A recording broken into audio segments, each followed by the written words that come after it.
मेरो कविता संग्रह स्मृतिका पानाहरूबाट म 24औं कविता लिएर प्रस्तुत भएको छु र यस कविताको शीर्षक रहेको छ छोरा र बाबा।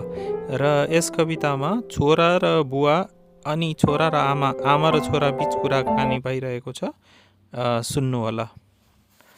छोरा भन्छन्, अब तिमी बाबा पुराना भयौ, फुस्रो कपाल निदाउरो व्यवहार, मेरो साथीमा मेरो गोष्ठीमा तिमी नचाहिएको बार।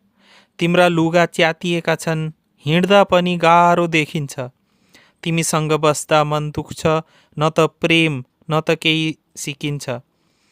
तिमीले कहिल्यै बुझेनौ मलाई, मेरो चाहना कहिल्यै सुनेनौ। सधैँ नियम सधैँ रोकेर मेरो पखेटा कहिल्यै उड्न दिएनौ। अब टाढा बस बाबा, म मेरो बाटो रोज्छु। बन्धन होइन स्वतन्त्रता चाहिन्छ, तिमी बिना पनि बाँच्न सक्छु।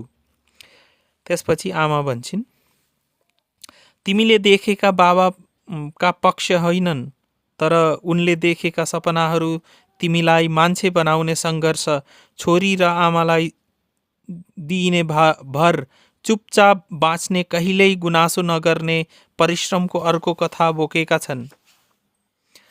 घाममा पसिना र रातमा निन्द्राविहीन तिमीका हाँसोमा आफै हराएका छन्। तिमीले नबुझे पनि उनको माया अडिग छ। तिमीलाई उचाल्न उनले स्वर्ग पनि छोडेका छन्। बाबाको हृदय बुझ छोरा, जुन बोल्दैन तर प्रेम गर्छ, थकाइले होइन मायाले चुप छन्।